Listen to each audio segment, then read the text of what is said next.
Yeah, what's the deal? You guys along with the Siskin Poe here to make a video. I know it's been a while, probably been some years. um, and I know I don't get on as much no more, but I guess, as you get older, priorities change. People get set in their ways when they get a little older, and just change is always good. It's always good for change because life is meant to be experienced. A matter of fact, I had just see through the alcove. Big ups to him. I haven't seen him in a while, so I guess he's doing his thing too. What's up, man? Um, do some videos, and it talked about some of his change. So I guess I wanted to talk about mine today too. Um, I just, in general, I guess I just want to kind of talk about people, people's comfort levels and discomforts, and my comfort levels and my growth and change over the years has been immense. Leaps and bounds from where I've been and where I'm going. And the greatest thing that I can say that my accomplishments in life, I've always been a hustler. I've always been a person who works hard to get shit done or to do it my way. And along the way, I didn't do this by myself. I did this with the means of I don't have a lot of friends. I have very good friends. Learned that lesson this weekend. Immensely. Learn who you really got.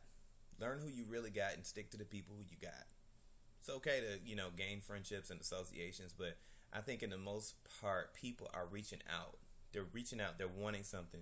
But the things that they're reaching for aren't ever things that they're going to grasp.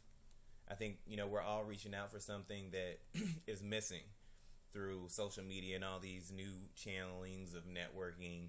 People have lost focus on stimulating um, and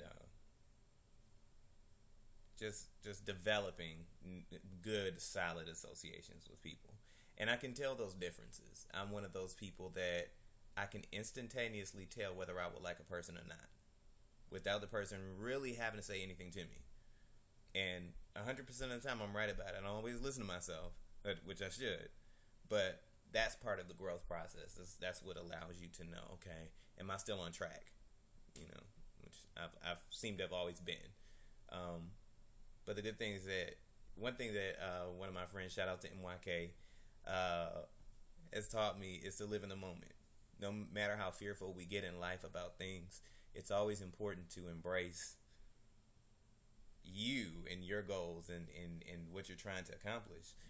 And I think in some ways I had lost track of that. But that's going to be rectified because I'm very excited about 2014. I was excited about 2013 because that's the vehicle to 2014. But I think 2014 will be very, very good for me.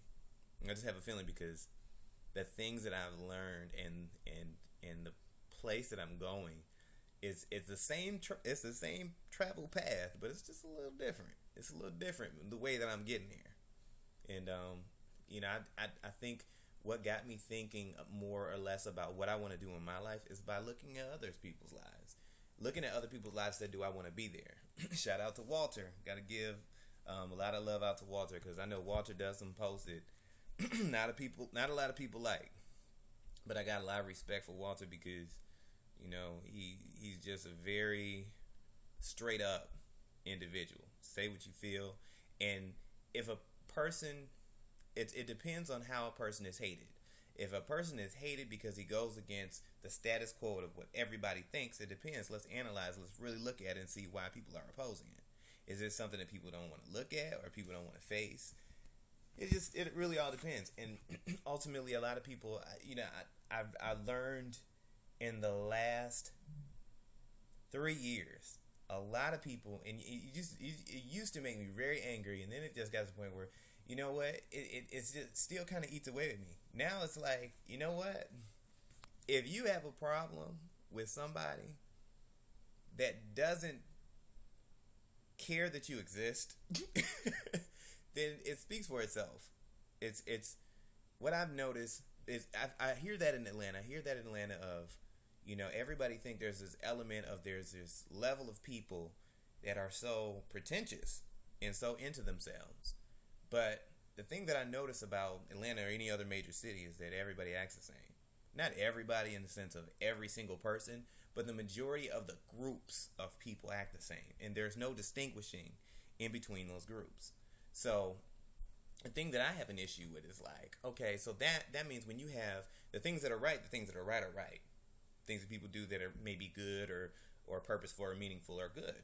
But the things that people do that are bad, the things that people do that are questionable in terms of character, something else. So there's, people that will say, attractive people, they think that they're full of themselves, which is true. Attractive people can be full of themselves. But is there a reason why the attractive people are full of themselves? Atlanta is very visual. It's very, what your face look like, what your body like, who you hang with, and what you drive, and where you work, and it's all about all of this pretentious shit. No matter how motherfuckers look here, they all the same. So at the end of the day, you have a lot of pretentious people that are pretentious for different reasons, but at the end of the day, they're all pretentious. So it's funny because, there were several discussions that I heard people have, and it was like, you know what?